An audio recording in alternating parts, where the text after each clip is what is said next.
E se o melhor para você também for melhor para todos? Existe alternativa. Escolhendo o Sicredi, você une as suas necessidades financeiras com o desenvolvimento da sociedade, porque reinvestimos os recursos na sua região. Somos a alternativa que oferece soluções financeiras ideais, taxas justas e atendimento próximo, humano e digital. Escolha o Sicredi, onde o dinheiro rende um mundo melhor. Todos têm um motivo para ter Unimed.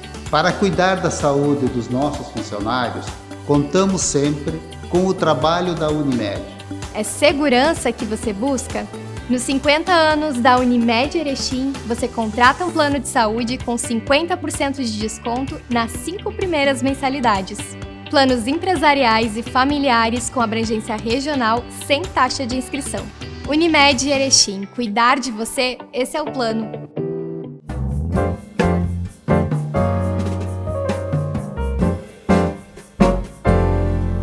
Muito boa noite, nossa saudação a todos. Estamos dando início a mais um programa painel aqui na TV Erechim. Queremos agradecer novamente a audiência, enfim, né, que a população de Erechim, de um modo geral, vem nos concedendo, já faz mais de 10 anos, acho que cerca de 12 anos nós estamos com esse programa. Para quem é do rádio, é da TV, sabe que não é fácil manter um programa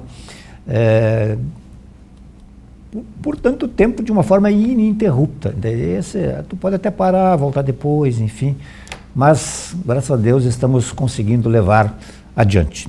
Bom, nós temos um convidado especial hoje, que além de uma autoridade renomada em nível nacional, eu vou tomar a liberdade de dizer que para mim é também um amigo, né, que eu fiz ao longo desse período na vida jornalística, e eu estou me referindo nada mais e nada menos ao Dr. César Miola, ele que agora está ocupando um cargo de presidente da Associação dos Membros dos Tribunais de Contas do Brasil.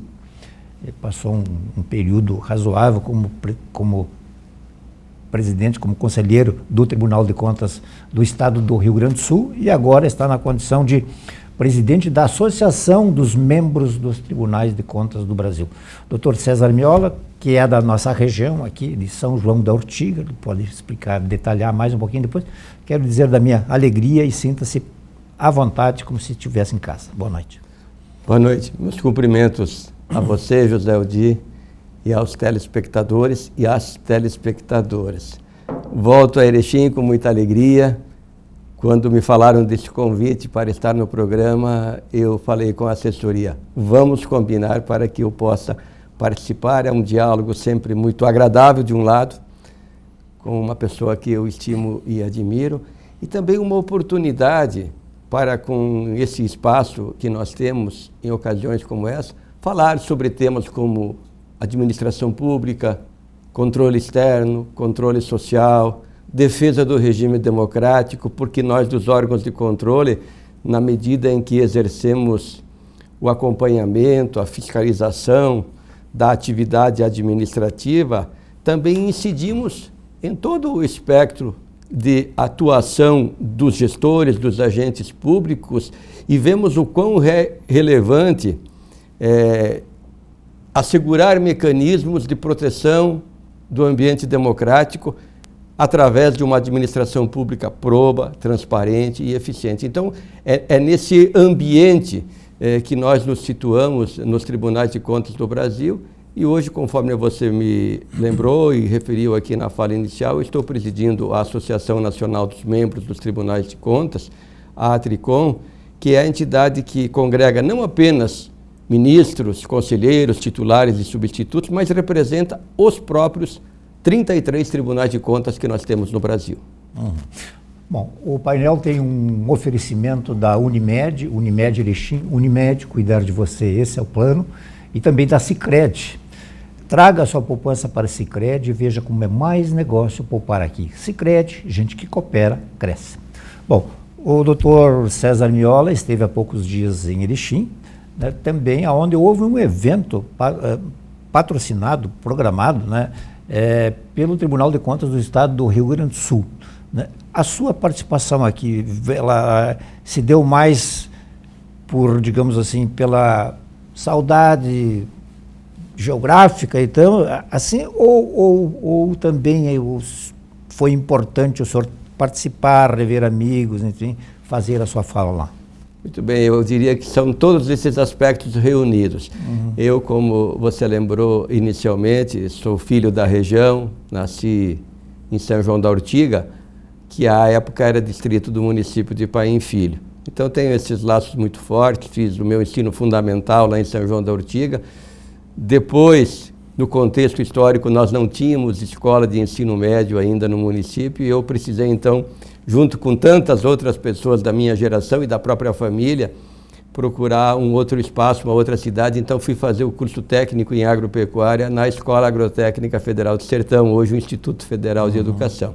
Até na ocasião eu também vim a Erechim e prestei exame de seleção no Colégio Agrícola Ângelo Emílio Grando, mas acabei optando por Sertão, poderia ter ficado aqui. Então, enfim, é de fato uma relação muito próxima. Trabalhei durante aproximadamente 7 anos na Prefeitura Municipal de Sertão, como servidor, auxiliar administrativo, auxiliar de gabinete, secretário municipal durante um bom período.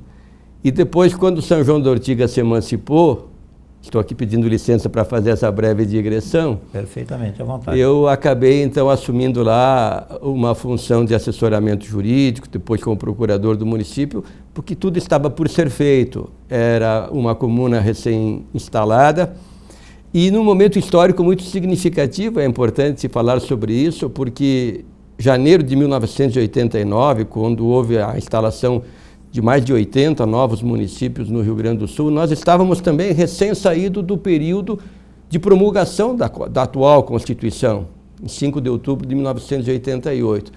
Então era uma realidade nova num contexto jurídico e político muito distinto. Então tudo estava por ser feito à luz de uma nova regulação. Tanto é que as normas do município-mãe, que a legislação manda aplicar enquanto não editadas as próprias, elas, no mais das vezes, não atendiam à necessidade porque eram textos precedentes à Constituição de 88, que mudou o regime tributário, por exemplo, a exigência de investidura mediante concurso público como regra, para citar alguns exemplos básicos. Mas, enfim, então eu fiz essa caminhada aqui na região e depois ingressei no Tribunal de Contas em 1992, no ano de 92, já no início. E lá, então, eu percorri alguns degraus, fui auditor de controle externo, trabalhando na nossa unidade regional de Passo Fundo, depois em Porto Alegre.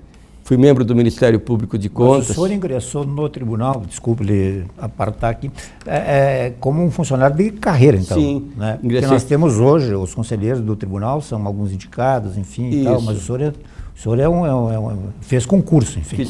Na verdade, eu fiz 2 concursos no tribunal, porque para ingressar no quadro de auditores de controle externo, a nossa carreira se chama auditor público externo. Então, prestei concurso, fui nomeado, e aí eu fiquei, então, entre 1992 e 1998. Aí, neste ano, o tribunal promoveu o primeiro concurso público para a carreira do Ministério Público de Contas, que até então também tinha um outro modelo de provimento dos cargos, eram escolhidos também livremente pelo governador. Na nova ordem constitucional isso passou a não ser mais possível. E então eu fui ser o primeiro membro do Ministério Público de Contas do Rio Grande do Sul admitido por concurso público no MPC. E em seguida o nosso procurador-geral se aposentou, Dr. Celestino Goulart, de saudosa memória, um querido colega e amigo. Eu acabei então assumindo a Procuradoria-Geral de 2000 a 2008, fiquei vários anos nessa função.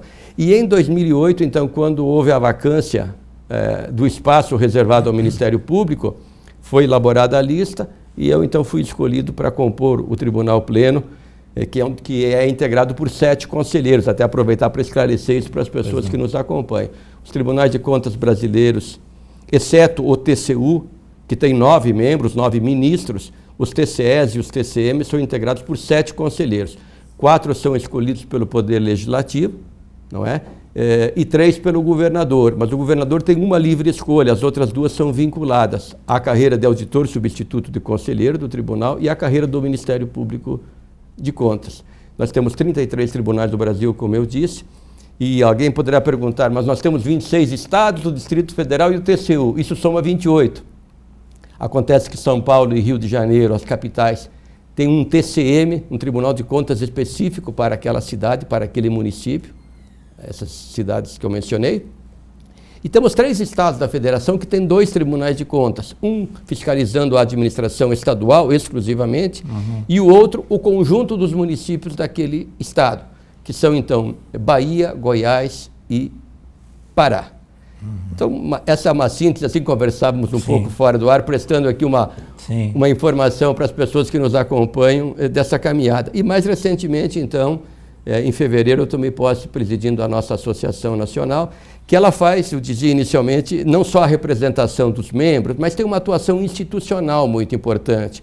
Porque como nós não temos no Brasil, nos tribunais de contas, um organismo similar ao que possui o Ministério Público e o Poder Judiciário, e eu falo aqui do CNMP e do CNJ, a associação acaba cumprindo também um importante papel de articulação, de coordenação, tanto quanto possível de uniformização de posições sobre temas relevantes para o controle e para a administração pública. Então ela mescla uma atuação corporativa com institucional. Eu diria hoje até preponderando até o viés institucional. Eu entendi bem essa questão institucional, digamos, esse papel, né? Mas essas decisões, só para deixar bem claro, essas decisões, enfim, o que acontece nos tribunais estaduais, isso é remetido para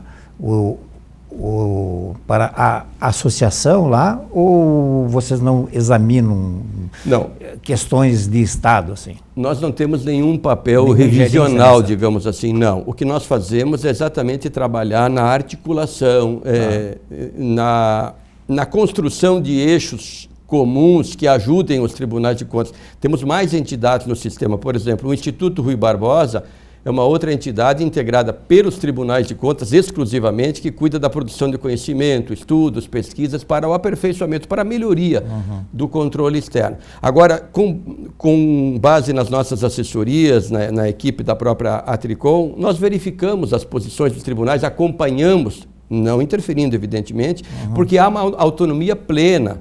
Cada tribunal toma as suas decisões, claro, observadas as garantias constitucionais, devido ao processo legal, portanto, contraditório, ampla defesa, mas a autonomia é plena em cada Tribunal de Contas. Tanto é que o TCU, o Tribunal de Contas da União, não constitui uma instância revisora, recursal das decisões dos TCEs e dos TCMs. Então, todos eles cumprem a sua obrigação legal e constitucional.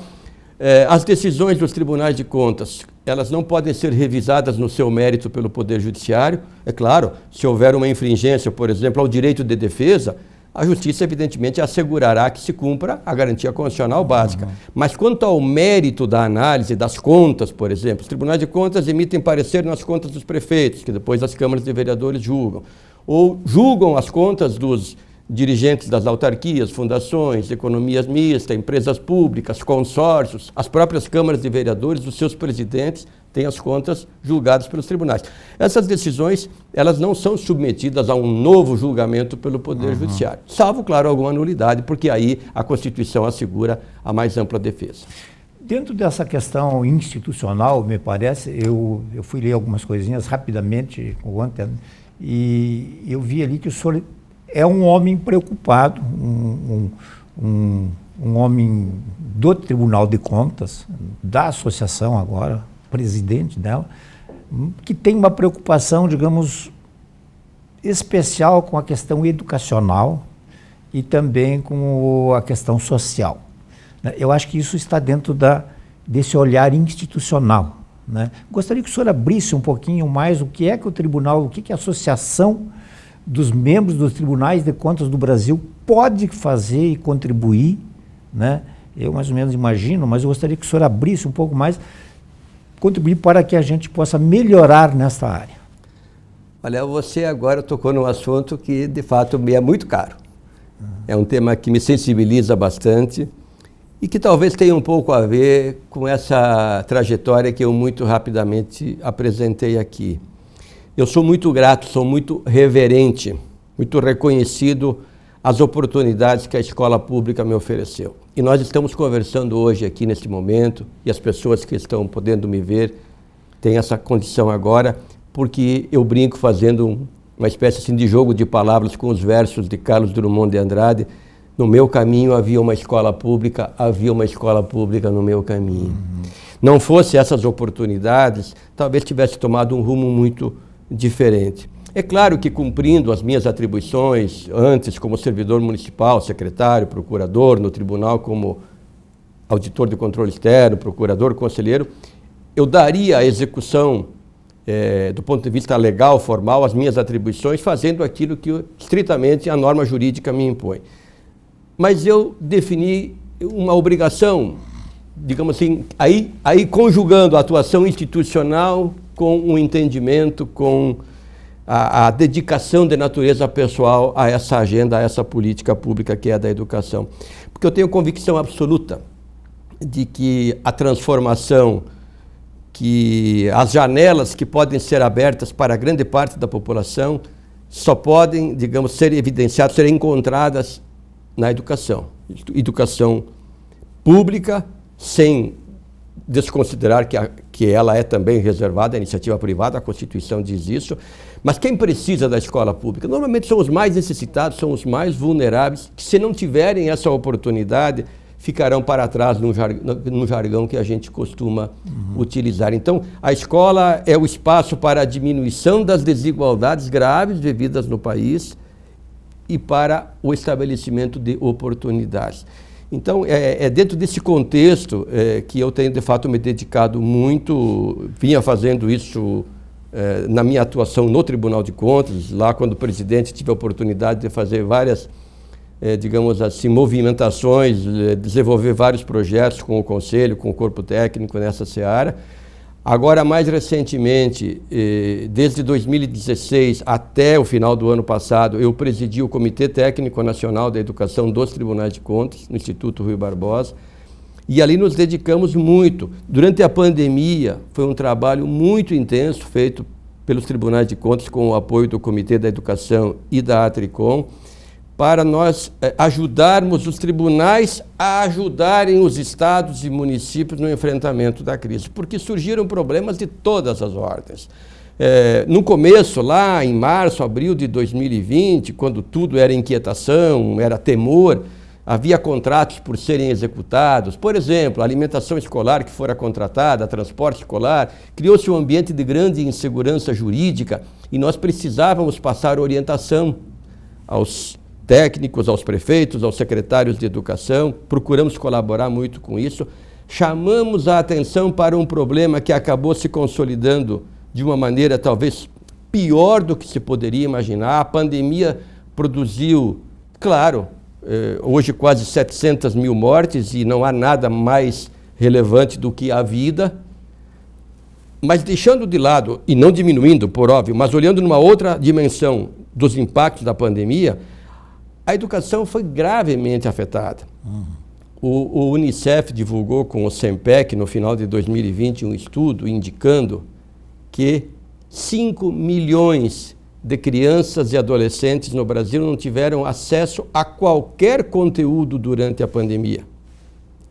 Não é a limitação de acesso à internet, problema de conectividade, material insuficiente, não, nada.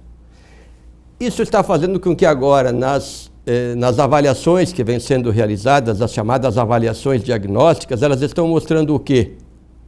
Crianças, meninas que estão hoje com um nível de conhecimento inferior ao que tinham antes da pandemia. Então, depois, se nós tivermos oportunidade, até quero continuar falando um pouquinho sobre isso, porque essa é uma grande atuação que os Tribunais de Contas do Brasil vêm tendo, para dizer o quê? Não basta ao Tribunal de Contas verificar se aquele mínimo constitucional de 25%, no caso dos municípios, foi aplicado. Aplicou o mínimo e a pergunta é, e agora, José, voltando ao Carlos Drummond de Andrade, as crianças estão todas na escola? Estão na idade certa? Estão aprendendo? Tem alimentação escolar? Tem transporte escolar seguro e alimentação balanceada? Tem um pátio com acolhimento para os dias de chuva, de frio do nosso inverno ou do calor de outras regiões do Brasil? Nós temos, o último censo escolar mostrou, mais de 8 mil escolas no Brasil, escolas de educação básica, que não têm água potável, que a água consumida não tem garantia de potabilidade. Isso afeta mais de 1 milhão de crianças. Então, esses 5 milhões que nós falamos antes, afetados pela pandemia, que não tiveram acesso a nenhum conteúdo, para que o nosso telespectador possa fazer uma relação. O Rio Grande do Sul tem 2,2 milhões, números arredondados, de estudantes nas escolas de educação básica, 2,2. Então, esse universo afetado pela pandemia dessa maneira tão grave é mais do que o dobro de toda a massa de estudantes da educação básica do Rio Grande do Sul. Isso ajuda a dar uma ideia e isso vai impactar, já está impactando no presente e no futuro do país. Com certeza, né? A questão da educação é um tema extremamente polêmico, né? Eu, pela experiência que eu tive, me permito falar um pouquinho pela experiência que eu tive na escola, né? Acabei ficando na frente, na condição de professor, nunca me julguei um professor, mas eu fui percebendo assim um certo desinteresse, assim, uma queda na qualidade, infelizmente, né? E não quero achar culpados aí, embora acho que cada um sabe o que está fazendo, mas dentro dessa questão, eu acho que uma outra coisa importante que aconteceu, e isso eu pude verificar claramente, conviver com esse tipo de coisa, foi, além dos alunos ficarem meio de lado, ou com pouco acesso, ou com dificuldades e tal, teve todo uma renovação, uma reengenharia, uma novidade, ter que inventar, digamos, um novo tipo de professor na relação dele com ele mesmo e com os seus alunos, né? Olha, em casa os professores andavam de cabelo em pé, porque não sabiam exatamente, e eu não sei nem até que ponto as escolas sabiam se estavam cobrando o que se devia, porque na verdade nós estávamos todos no meio de uma tempestade. Concordo integralmente. Eu também tenho uma formação acadêmica na área da pedagogia. Fiz uma licenciatura, embora não seja um profissional da educação, mas então fui professor durante um período muito curto de tempo, convivo com esse assunto e procuro estudar, de fato, o que acontece, ler trabalhos, buscar evidências.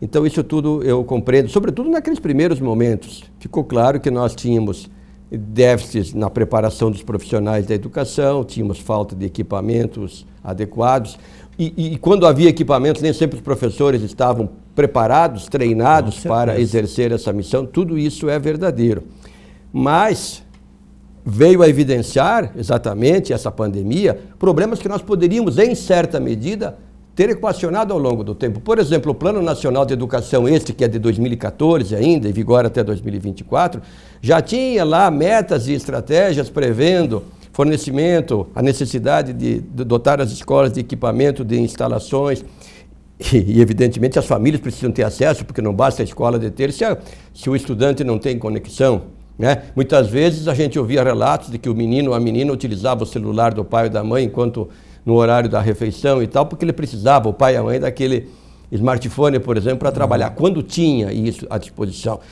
modelo pré-pago e assim por diante. O fato é que nós falamos muito de educação, falamos muito de priorizar a educação, mas muitas vezes não tiramos a educação do papel. A prioridade não sai do papel. Está lá no artigo 227 da Constituição, que diz que a criança, o jovem ou o adolescente devem ser tratados com absoluta prioridade. O que é absoluta prioridade? Absoluta prioridade, eu vou usar um outro jargão do nosso meio aqui, é colocar a criança no orçamento, é assegurar recursos na plenitude para o processo. Não é possível imaginar, nesse exemplo que eu dei, que haja escolas públicas que não forneçam água potável para os seus alunos. Então, como é que essa escola retém esses alunos? Se o aluno não encontra condições mínimas, a escola precisa ser acolhedora, o professor precisa ser treinado, precisa receber uma remuneração digna. E faltam recursos para a educação? Faltam, de uma maneira geral, mas não se trata só disso. Nós temos que melhorar muitos processos de gestão na educação, nós temos que valorizar a figura do gestor escolar, do diretor, estabelecer requisitos para a investidura nesses postos. O professor, diretor da escola, não pode ser aquele mais simpático necessariamente dentro da escola para exercer essa função. Precisa ter conhecimento técnico, boa formação pedagógica, conhecimento de temas administrativos, liderança. É um profissional que precisa ser trabalhado. Inclusive, nós temos na Tricom um trabalho em andamento que vamos divulgar em breve, mostrando qual é o perfil do diretor da escola pública brasileira. Que é o atual ou o que deveria ser? Não, nós vamos radiografar. Radiografar o que existe hoje. E evidenciar. Agora, quando nós vamos, ainda ficando nesse tema da educação, quando nós vamos verificar as boas práticas, aqueles chamados cases de sucesso da educação brasileira. Certamente que você, José Aldir, que as pessoas que nos estão acompanhando já ouviram falar muito em Sobral, a educação de Sobral no Ceará. Sim. Né? Eu fui a Sobral, inclusive. Eu fui visitar o município de Sobral, eu com colegas conselheiros, técnicos de tribunais, logo antes da pandemia. Fomos recebidos lá pelo prefeito, pelo secretário de Educação, pelas lideranças, pelos técnicos. E eu tinha curiosidade de verificar se aquilo que a gente ouvia, como é que aquilo acontecia na prática. Né? Eles têm desempenho extraordinário na educação básica, na educação infantil, no ensino fundamental. E foi possível confirmar exatamente isso. E depois nós fizemos um estudo, nesse meio tempo, em parceria com um instituto de São Paulo chamado Interdisciplinaridade e Evidências no Debate Educacional. Ou seja, esse instituto trabalha com dados educacionais, pega os dados do centro escolar, das provas, Prova Brasil, IDEB, e analisa e trabalha essas informações. E nós, com o conhecimento do controle externo dos tribunais de contas, unimos todos os tribunais de contas brasileiros que fiscalizam o ensino fundamental, estados e municípios. No caso, era só municípios. E o que é que nós verificamos nesse giro por todo o território nacional que nós fizemos com base nesses indicadores e fazendo visitas em loco, em determinadas amostras, claro, não é possível verificar todos os municípios. Que todas as escolas, as redes, melhor dizendo, com bom desempenho, considerado de excelência ou de boa qualidade, ou no caminho da excelência, elas têm práticas, elas têm métodos, elas têm caminhos que são idênticos. Gestão escolar, devolutivas aos professores da atuação da supervisão e da coordenação pedagógica, devolutivas do professor para com os alunos, avaliação continuada, não apenas com as provas, essas promovidas pelo governo, através do INEP, por exemplo, então avaliações continuadas, mensuração da aprendizagem, aprendizagem na idade certa. O menino, a menina não pode ser alfabetizado com 11, 12 anos. Isso aí é um candidato ao analfabetismo funcional. Né? Então, digamos assim, esse repertório, ele se repetiu em escolas do Norte, do Nordeste, do Centro-Oeste, do Sudeste e do Sul do Brasil. Então, nós até divulgamos na internet, um estudo se chama Educação que Faz a Diferença. As pessoas que tiverem interesse podem até consultar. Esse Educação que Faz a Diferença é um estudo que mapeou o ensino fundamental brasileiro. Por que nós fizemos os tribunais de contas? Agora eu vou voltar um pouco para o início do evento de hoje aqui. Não sei se eu posso continuar. Claro, à vontade. A nossa conversa começou com a pergunta: o que me trazia Erechim, não é? Eu acho que nós estamos fazendo tudo menos uma entrevista. Nós estamos conversando. Eu fico satisfeito, mas o amigo pode fazer a interrupção aqui e me recolocar. Eu vim a Erechim, eu dizia, por conta desses laços afetivos, quando nós iniciamos o diálogo, mas também para participar de um encontro regional de orientação, que o tribunal faz periodicamente, não realizou durante a pandemia. É um ciclo que começou lá no início dos anos 1990, com o conselheiro Romildo Bolzan, quando presidia o TCE. Foi ele que teve essa luz de começar esse projeto e gradativamente ele foi avançando. E eu estive em todas as edições do ERCO, todas.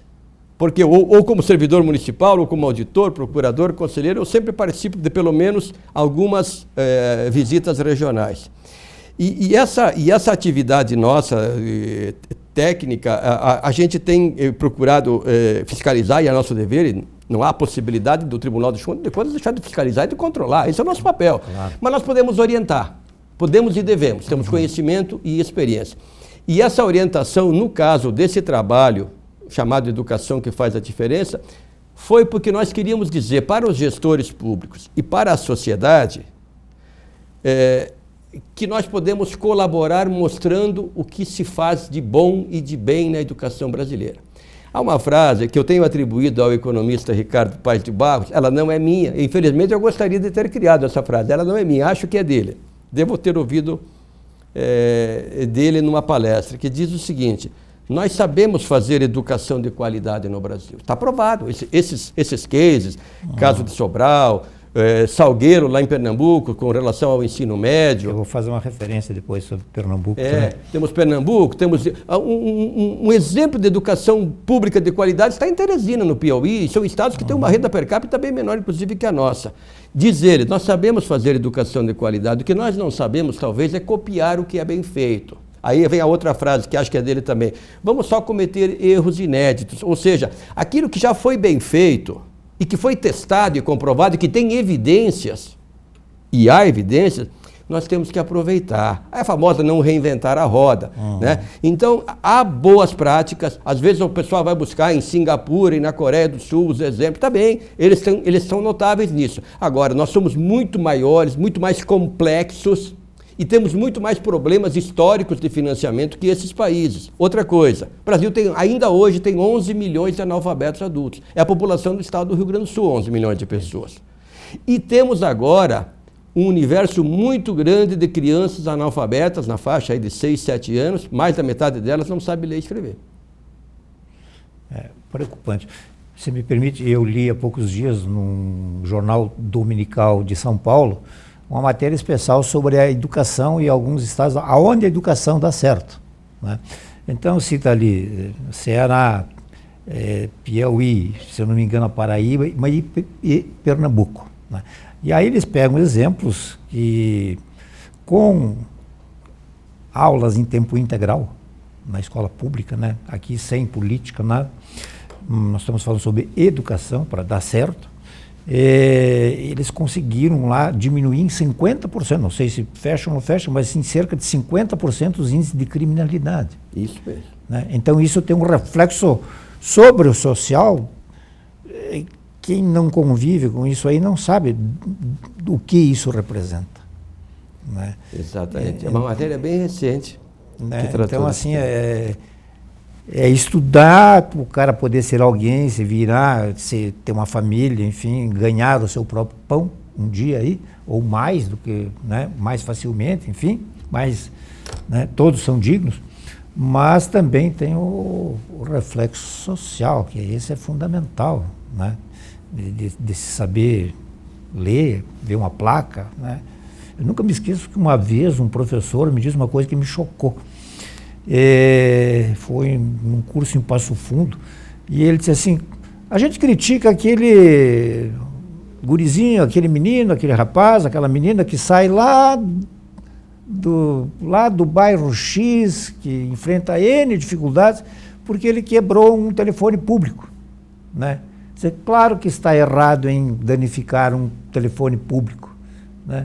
Agora, vai ver como é que essas pessoas vivem, vai ver como as pessoas, o que elas sabem, o que elas compreendem, o que representa um telefone público na cabeça delas, né? Isso deveria ser uma função nossa, digamos assim, de poder transferir esse conhecimento. Mas aí já estou entrando numa filosofia aí mas parabéns por essa preocupação aí. Eu sei que esse é um tema que né, eu só não sei como é que isso chega. Isso é tratado junto aos tribunais de contas ou isso é discutido com as autoridades da educação? Em várias frentes, eu diria. Nós, com os tribunais de contas, nós procuramos trazer à tona, de um lado, por exemplo, problemas como esse que eu mencionei da infraestrutura das escolas, alertando os tribunais para que vejam a sua respectiva realidade. Então nós consolidamos os dados e entregamos para cada tribunal. Por exemplo, o TCE do Rio Grande do Sul recebeu então esse relatório que nós produzimos com informações detalhadas de todas as escolas públicas do Rio Grande do Sul. Aí cada tribunal pode adotar uma estratégia, onde o problema é mais grave, eventualmente uma ação mais incisiva, se não for tão relevante, importante, mas menos grave, uma recomendação para adoção de providências.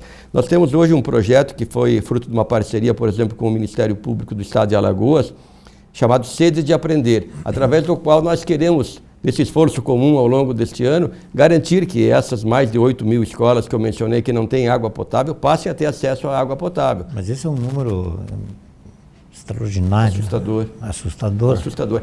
No fundo eu digo o seguinte, o nosso objetivo... Nós estamos falando de água. Água. Então aí quando surge a questão dos banheiros, das redes de esgoto, conexão à internet, mas coisas mais básicas que não existem. Então nós temos, de um lado, dado elementos para os tribunais agirem, fiscalizarem, produzimos estudos e estimulamos os tribunais a fazerem essa ação com os seus municípios, os seus estados.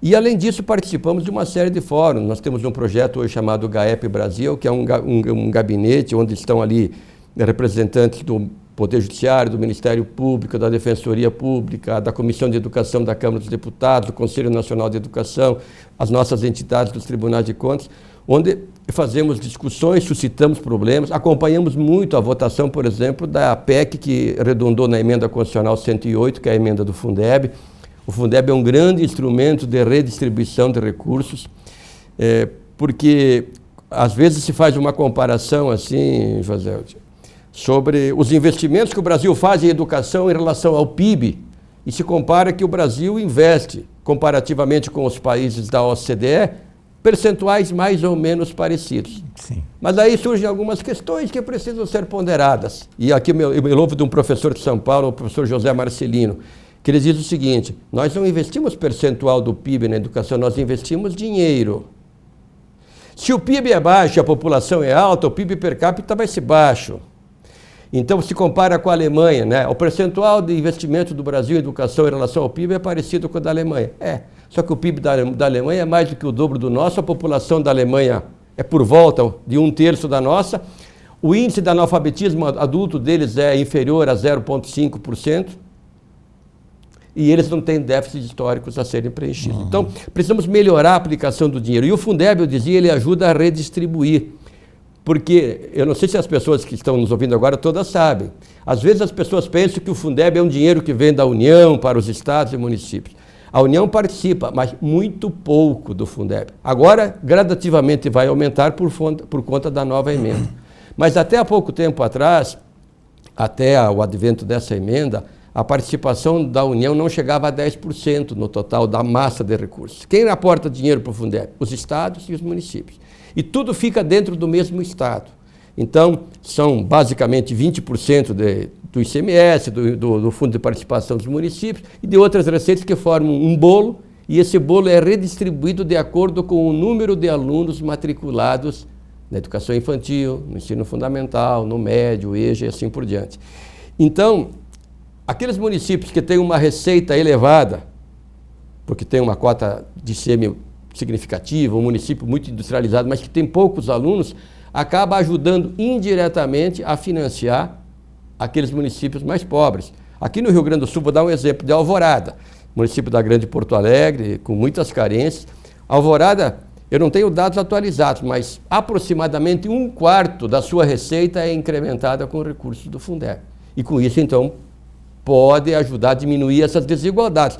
Porque senão vem uma outra frase aqui agora que eu me lembrei do senador Cristóvão Buarque, falando sobre educação.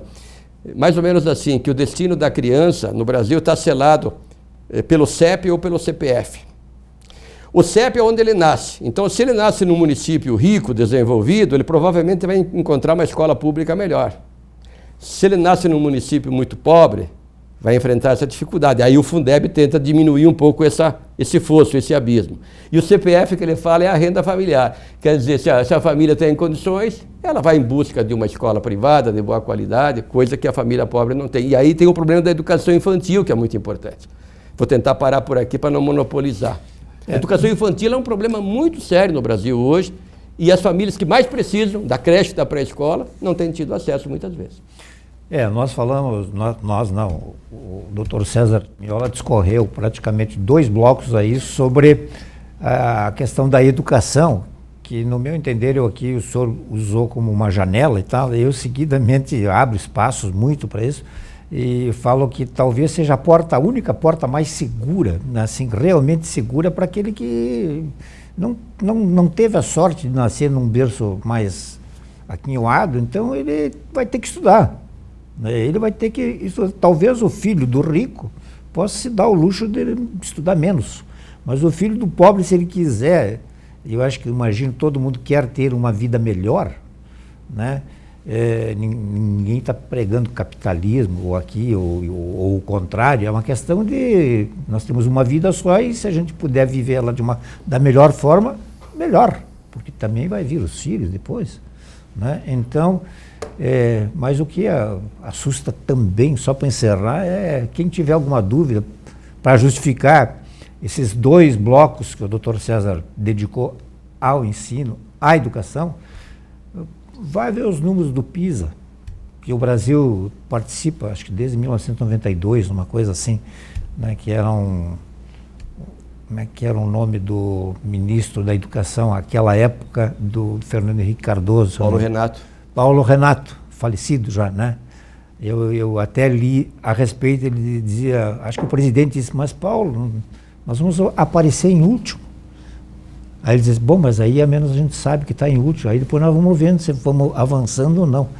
E infelizmente a gente não está em último, mas quase lá está entre os últimos. Nós vamos fazer o nosso único intervalo do programa de hoje e já voltamos.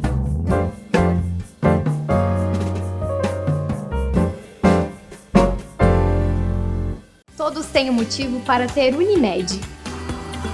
Para curtir a vida, eu preciso cuidar bem de mim. Por isso eu escolhi a Unimed. É qualidade de vida que você busca? Nos 50 anos da Unimed Erechim, você contrata um plano de saúde com 50% de desconto nas 5 primeiras mensalidades. Planos empresariais e familiares com abrangência regional sem taxa de inscrição. Unimed Erechim, cuidar de você, esse é o plano. E se o melhor para você também for melhor para todos? Existe alternativa. Escolhendo o Sicredi, você une as suas necessidades financeiras com o desenvolvimento da sociedade, porque reinvestimos os recursos na sua região. Somos a alternativa que oferece soluções financeiras ideais, taxas justas e atendimento próximo, humano e digital. Escolha o Sicredi, onde o dinheiro rende um mundo melhor.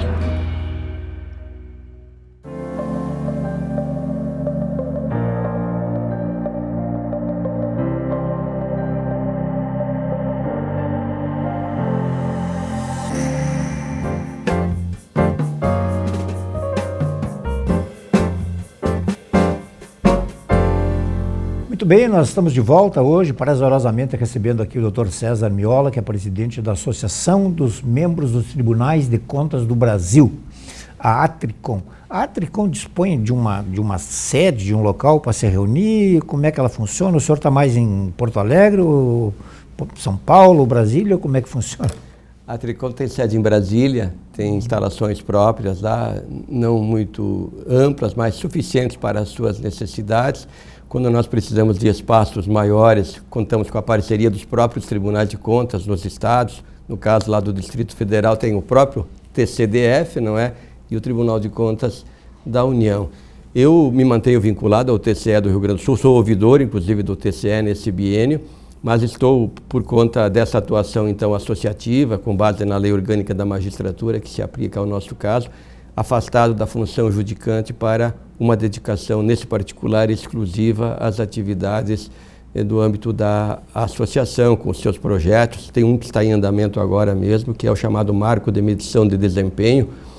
É uma avaliação que nós fazemos a cada 2 anos, a Atricom organiza, de todos os tribunais de contas brasileiros.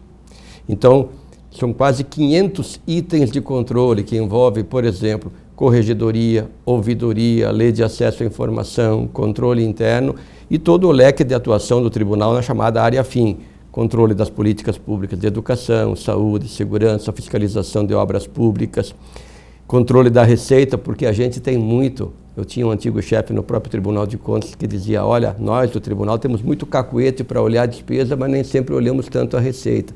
Então nós temos procurado estimular muito que os tribunais examinem o tema da receita. Há muito de fragilidade nessa área ainda. Não é raro a gente encontrar, sobretudo dos municípios, administradores que reivindicam maior participação no bolo tributário nacional, maior volume de transferências, mas que não cobram os seus tributos da competência local, no caso o IPTU, o ISSQN, por exemplo. Então, nesse trabalho que eu dizia que nós chamamos de Marco de Medição de Desempenho, a cada 2 anos nós fazemos, através de comissões técnicas especializadas, uma espécie de radiografia de todos os tribunais de contas do Brasil. Como eles estão atuando internamente e na sua função de controle. Temos indicadores com base em normas internacionais de auditoria, embora não sejam auditorias. O que nós queremos com isso?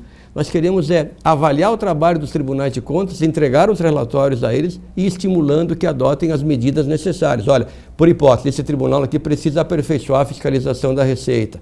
Este precisa dar mais foco na tecnologia da informação, porque hoje tudo é muito rápido.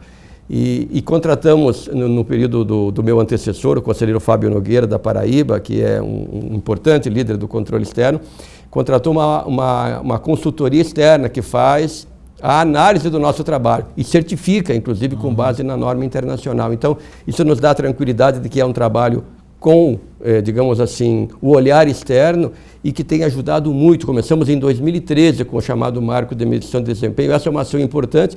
Isso também me leva, de fato, respondendo à pergunta, a viajar bastante, me deslocar praticamente todas as semanas por algum tribunal do país.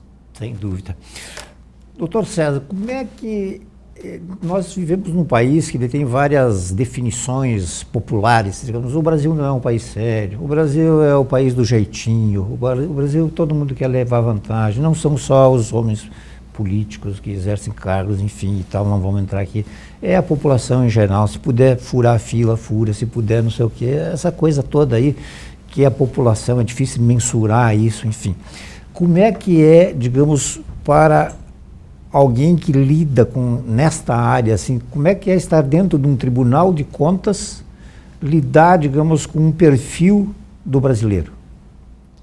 É uma pergunta que eu estudaria um programa inteiro. Mas... nós estamos inseridos nesse contexto. As nossas instituições de controle vivem essa realidade, têm também as suas dificuldades, é preciso reconhecer, mas entendemos que muito disso tem um certo estereótipo, não é? Às vezes se exagera nesse tipo de análise que não é exatamente baseada em entendimentos sociológicos, antropológicos, mas às vezes é um pouco, digamos assim, fruto do entusiasmo, da empolgação na leitura. Se tornou meio que vulgar. Nós temos, é claro, certamente que melhorar muito, que avançar. É o processo civilizatório que vai sendo construído. Por isso que a educação é tão importante, porque ela ajuda nesse processo de conscientização, né, de tomada de consciência das dificuldades, das necessidades que existem. Uma ação que nós temos procurado fazer muito nos tribunais e que vai ao encontro disso que está sendo mencionado aqui, é de estimular o chamado controle social, para que as pessoas participem mais da vida da administração pública. Alguém poderá dizer, mas isso é utópico, isso é inexequível. Se a gente vai olhar, por exemplo, as audiências públicas que são obrigatórias, no caso da LRF, para os orçamentos públicos, mas há outras exigências de audiências públicas, por exemplo, no Estatuto da Cidade. São baixas as participações, às vezes escassas, mínimas. Mas por quê? Porque eu acho que não há um processo de mobilização, de sensibilização, e nós temos que usar os nossos canais para estimular isso. No caso da Atricom, nós vamos lançar em breve uma grande mobilização pelas redes sociais, no sentido de estimular a participação do cidadão, de procurar as ouvidorias dos tribunais de contas. Eu hoje sou ouvidor, já fui ouvidor no período anterior do tribunal. As ouvidorias dos tribunais de contas hoje, eu diria, são um dos principais canais colocados à disposição para levar demandas, reclamações, queixas, elogios, eventualmente, sobre a administração pública. Nós não recebemos nos tribunais de contas muitos temas ligados ao próprio tribunal. O que nós recebemos é em relação à administração pública, aos estados, aos municípios, à União. Nós queremos fortalecer o uso da ouvidoria. Temos agora em andamento no Brasil o chamado Projeto Nacional de Transparência. Estamos tentando mobilizar os 33 tribunais para uma ação que vai examinar todos os principais portais dos poderes, órgãos e entidades da administração pública dos 5.570 municípios, dos estados e da União. Esse trabalho quer verificar o perfil da chamada transparência ativa, né? Se os poderes, órgãos, etc., estão cumprindo com as exigências da lei e o que é que está faltando. Agora, tem uma questão, isso eu aprendi muito aí nesse meu período de convivência no tribunal e no sistema. Primeiro que a informação tem que ser amigável, tem que ser compreendida. Eu digo assim, ó, o cidadão que vai procurar um portal público, sobretudo do Tribunal de Contas, se o tribunal for usar tecnicalidade para se comunicar, ele não vai se comunicar. Então eu digo, olha, o leitor de jornal tem que entender o que nós estamos falando, é isso que eu costumo falar. O leitor de jornal tem que entender a nossa linguagem. Bom, mas ele tem que ser instado a procurar, porque senão ficam aqueles dados, tem uma frase até que diz que às vezes não são bancos de dados, são bandos de dados, porque ficam lá e ninguém procura, ninguém olha, não são estruturados. Então dados abertos, que por exemplo os jornalistas possam abrir, fazer relatórios, fazer comparações. E nós temos que estimular as pessoas a verificarem. A imprensa profissional faz muito isso. Eu gosto de falar imprensa profissional porque em tempo de fake news, essas coisas todas, às vezes o pessoal coloca numa outra dimensão. Obrigado. É bom que uma autoridade reforça o nosso papel aí. Eu reconheço Aliás, no meu discurso de posse eu falei sobre isso, agora recentemente ao lançar esse projeto lá em São Paulo, eu até usei um bordão que existe, que eu sei que está no meio jornalístico, que diz, se é fake não é news, né? Nem news é. Né? Então nós queremos defender a informação, o acesso à informação. Então, de um lado, o dever da administração pública de informar, e do outro lado, o direito do cidadão de se informar e de ser informado. E para isso a gente tem que trabalhar. Então, as redes sociais, utilizadas para o bem, como às vezes se diz, nós queremos fazer um trabalho forte de rede social para estimular isso junto às escolas, sobretudo. Temos vários programas. O Tribunal de Contas do Paraná agora lançou um programa com a Secretaria Estadual da Educação, que é fantástico. O Tribunal de Contas vai treinar professores da rede estadual do Paraná para que esses professores trabalhem em sala de aula conceitos como o que é o imposto, né? Tributo, que é o gênero, imposto, uma taxa, a contribuição, para onde é que vai esse recurso, né? Quanto é que fica com o Estado, quanto é que vai para a União, quanto é que fica no município, né? O que é um orçamento, como é que você pode verificar o que está acontecendo no orçamento, qual é o papel da Câmara de Vereadores, qual é o papel do prefeito, coisas muito básicas que o tribunal, nesse processo, vai construir com a Secretaria da Educação. E nós estamos até levando esse projeto lá para o Supremo, num projeto que eles têm de combate à desinformação, para mostrar uma boa prática de Tribunal de Contas nesse sentido. Então, nós, voltando ao ponto inicial, nós queremos participar de um processo de educação, na verdade, também em relação ao exercício da cidadania. Quando o senhor referiu antes, assim, esse certo desinteresse, né, das pessoas em geral em participar dessas audiências públicas e tal, isso remete novamente à questão da formação, lá atrás, né? Só quero fazer um parêntese aqui, que quando eu referi antes, é evidente que nós temos homens públicos de todas as esferas, em todas as esferas, né, muito capacitados e que, enfim, ajudam a construir o nosso país. Então, essa questão acho que remete novamente àquilo que o senhor abordou tanto assim, que é a questão da educação, da formação, do interesse, né? Agora, interessante a questão desse projeto aí do Paraná.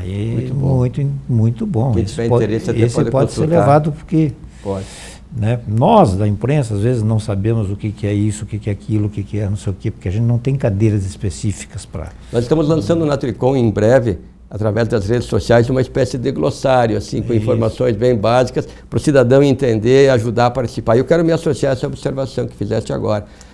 Nós temos que enfrentar o desperdício, a corrupção, punir aqueles que precisam ser punidos eventualmente, mas não podemos tratar de maneira, digamos, generalizada. Nós temos que valorizar o bom servidor público, a boa servidora pública. Aliás, durante a pandemia nós vimos o quanto esses profissionais foram importantes para o país. Sistema Único de Saúde, por exemplo, né? Fundamental para o país. Então, a homenagem a servidores e servidores públicos, aos gestores públicos, a maioria comprometida, dedicada.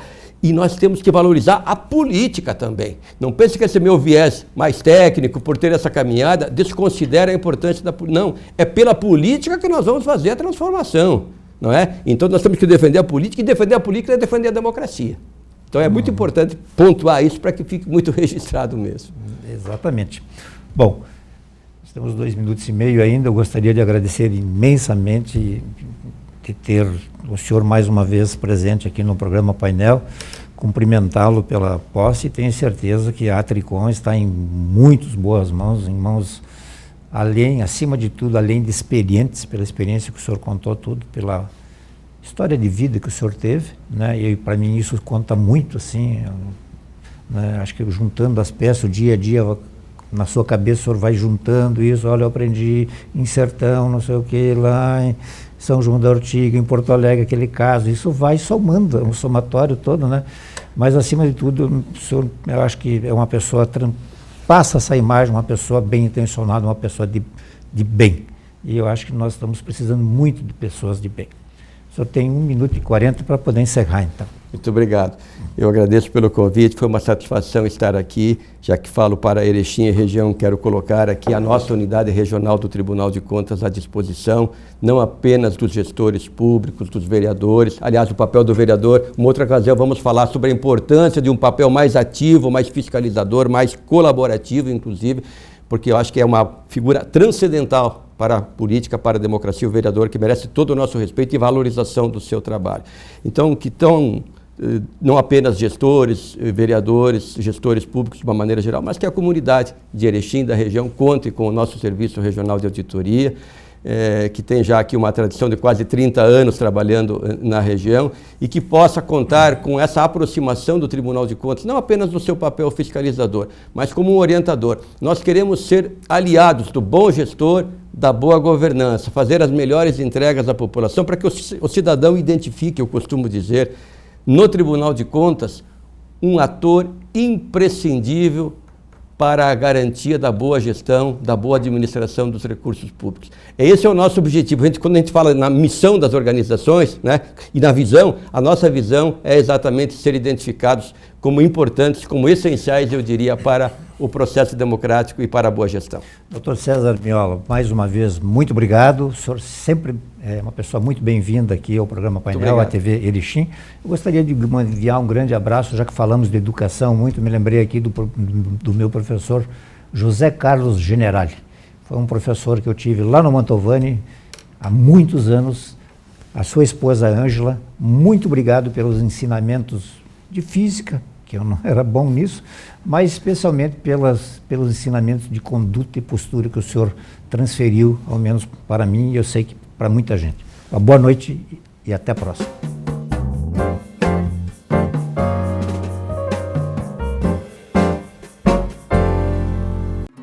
E se o melhor para você também for melhor para todos?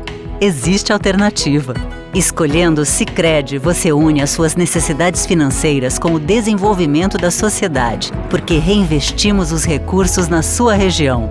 Somos a alternativa que oferece soluções financeiras ideais, taxas justas e atendimento próximo, humano e digital.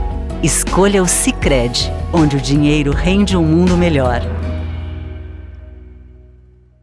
Todos têm um motivo para ter Unimed. Cuidar de mim e da minha família ficou muito mais fácil com a Unimed.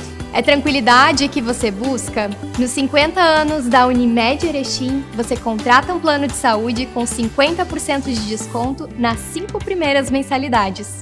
Planos empresariais e familiares com abrangência regional sem taxa de inscrição. Unimed Erechim, cuidar de você, esse é o plano.